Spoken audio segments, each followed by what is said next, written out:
speaking of power creep, let's do a general overview too on the changes to our lovely 3-second cooldown friends with Wrack, Piercing Shot, Slice, and Punish. So we've talked about Wrack already, right? Wrack and Piercing Shot both got the same buff treatment in terms of the average damage jumped from 56% to 90%. And all of these abilities now have a multiplier on them of some variety, right? Damage increased by percent.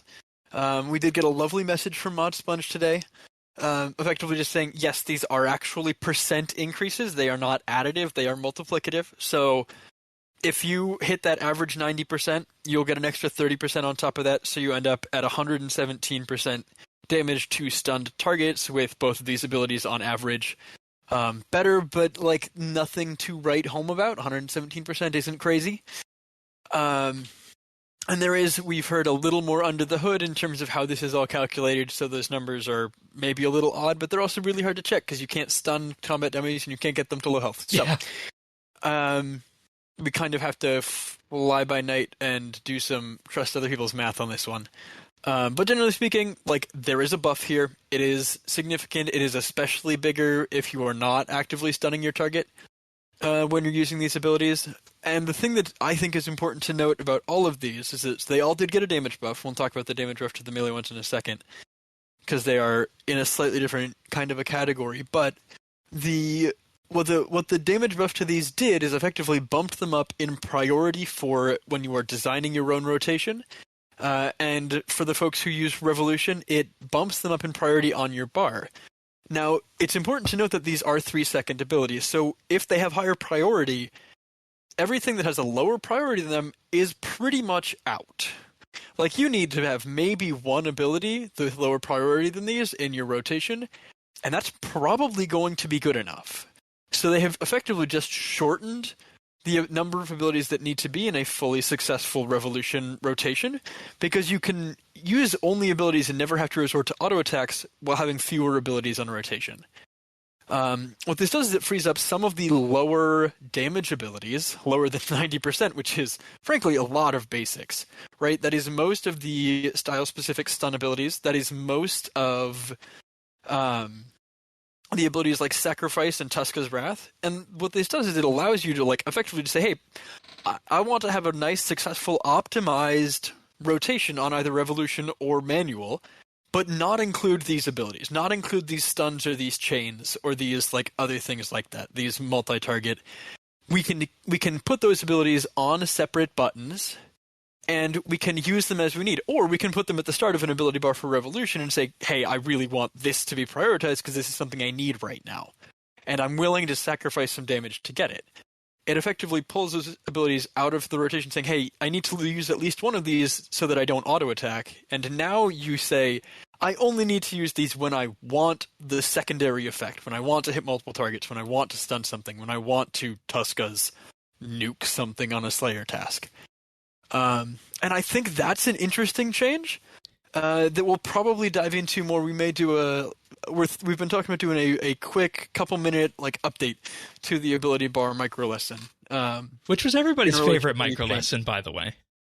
Yeah, we've definitely gotten a lot of good feedback on it. So it seems like it's a topic people like found useful. So maybe with these changes, we'll do a little bit of rotate, because it does, like, this has simplified a little bit the creation of a Revolution bar for these styles, and it changes what optimal looks like. Yeah, and you know, I want to say, in a way that moves towards simplicity and gives you better options. So I like it as a whole. When I started dipping my toes into the entire, you know, building an optimal rotation for Revolution of basics and whatnot, I found it really weird that I needed to include things like stun and sacrifice on there to have those autoed. Right, because they did better damage than It did better damage than the ones that were available. So that's these good. used to be awful. If you had to use Wrack in a magic rotation, oof, I'm sorry. Right? Like, you're a lower level and you haven't unlocked your corruption blast yet or something. And what does this do for Wrack and Rune with Exsanguinate? That's the thing, is so I'm torn on that, because I really liked being able to have Wrack off my bar, and I suppose you still can. It doesn't actually change anything, because I liked not spending runes. That was the thing that made me happy, that I didn't have to spend a bunch of money on blood runes.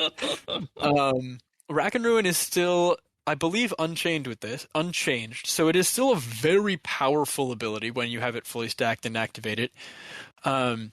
This is interesting because Wrack is something that actually should be used in your rotation. Now, before it was we put this last, so that if we get here, it's better than an auto attack, but not by much. Now, it's actually an ability that you probably want to be using in a Revolution rotation, most likely. Math as yet to come, but my early impression is yes. So Rack and Ruin will just fire automatically, which is nice, but also you'll spend more runes. So that may be a case where you need to have a separate rotation if you want to save those runes, and that's very reasonable. You just use what is effectively the old rotation. All right, let's get on to Piercing Shot with ranged, because this one's really special now. Yeah. So we've come with the specific details with Wrack. With Piercing Shot, the biggest change, in addition to adding more than 50% to the damage it deals, is that it hits twice. Each hit deals half the total ability damage. They're balanced. And again, that 30% multiplicative extra damage to a target that is stunned or bound. The biggest thing here is the hitting twice. They are continuing to lean into range as the combat style that likes to hit you a billion times, and each hit just does more and more chip damage. So that is one extra every potentially 3 seconds, mind you. Every 3 seconds, this is a chance to activate poison. This is an extra chance to activate, which could be recursive on itself. Remember, because the way the poison works, poison can proc poison. It's an extra chance to proc Backcriminal Bolt effects. It's extra stacks for the Bow of the Last Guardian if you are a person who really micromanages your stacks and enjoys playing combat in that very active way. Ranged has become a style that very much benefits from hitting these extra things because of the extra chance to proc effects, and this is leaning into that. This is a bigger buff than Wrack, just straight up, because of that extra hit. It is effectively an extra poison activation, extra things on top. So that instead of being 90%, what this actually turns into with that extra hit is 97, 98 if you've got weapon poison on, plus an extra 10 to 50 depending on what bolt type you're using, or Bow of the Last Guardian. I'm not going to try to do that math, I'm sorry. It is a significantly powerful ability now. And that hitting twice will bump it up in priority over even some abilities that might hit once. Again, I need to sit down and really math out exactly what the expected value of this is in a relatively end game kind of a setup, using end game ammunition and end game damage values. But my expectation is that this may We're putting this really high on a bar, because that hitting twice adds extra chip damage that makes the average value of this ability much higher. Wonderful. Yeah. In terms of Slice is an interesting ability. Moving on to the melee side of things, Slice was always good. And that's the thing that you have to caveat. Almost all the 3-second abilities are kind of questionable, but Slice was the hey, so you're in RuneScape, so we have a 80% chance that you probably, if you're coming back to the game and you're just throwing things on a bar, you may have played this game before and understood that when you last played it, melee was king.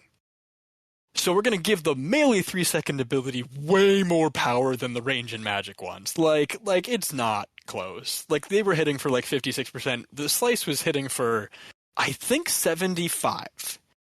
It was a full it was hitting a full 20% ability damage more than the other two, which is not nothing when it's your only ability. So it was a really solid, it was the best damage style early game because of that, given you also had to be in melee range, so maybe that was compensatory.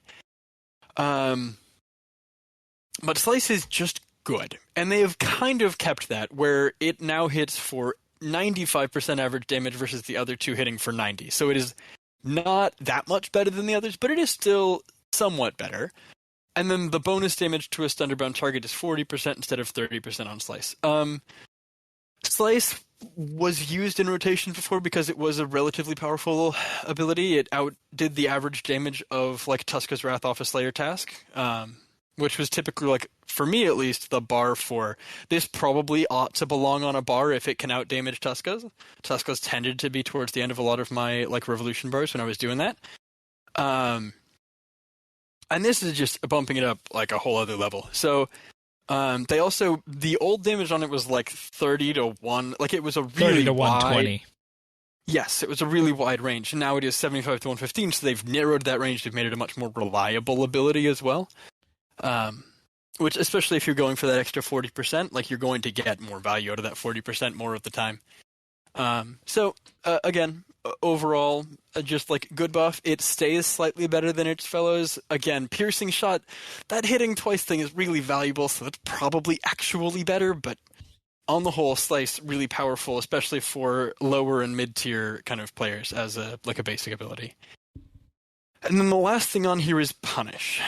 Punish got less of a buff than the other two. The, like, base tooltip for this is 50 to 100% ability damage, which average 75, just fine, respectable. Again, we already talked about above 70, we're looking at, like, usable range. Punish used to be, like, in that awful kind of a tier. It was 18 to 94 previously. Yes, which is that 56% average, just like the other two. Punish was the melee equivalent, without the extra stun damage. Now, the thing worth noting about Punish, the new change to it, they added a second line of, like, interesting to note, is that if the target you used on is below 50% health, the damage is increased by 150%. They also multiplied the cooldown by, if I'm not wrong, either 5 or 8 times. So it has a much longer cooldown now, so you can't just spam this every 3 seconds on a target below 50% health, which is probably for the best. Again, we did learn that these percent increases are multiplicative, so what this effective tooltip is, when the target is above 50% health, it hits an average of 75% damage, 50 to 100. When the target is below 75% or below 50% health, it hits for 150% damage consistently. Right, average 125 to... wait, no, more than that. I did bad math. More than 150% on average. Like, it ranges from 125 to 250%. So whatever the midpoint is on that, 187 or whatever. That's pretty nice when you... That's pretty nice when you think about it. Average 188% ability power. So it puts it in line with several other melee abilities that have a 25-second cooldown and 188% ability power. Except this one you only want to use when the target has low health. Again, melee has a lot of good options. This is one of them now, but it's situational. Like, you would never want to put this on a Revo bar, probably. No. 24-second cooldown is long, and that, like, initial cooldown is rough, so, like, you'd want to put it at the end. You could make it work. It would be clunky. But and with 24 seconds with that, you really do want to save it for when it's under that 50% then, right? Mm-hmm. Yeah. Generally speaking, yeah, that's the deal. As opposed to other things like Sever, which has a debuff attached to it in addition to being a 25-second and hitting 188% ability, right? So, either way, Punish, really solid damage now. Really, really solid damage now, to be honest, for a basic ability especially. But that long cooldown, you probably want to have this as an active ability. You want to probably put this on one of your, like, threshold kind of keys. If you're going to be using Revolution. I wouldn't activate it manually. Yeah, that makes sense to me.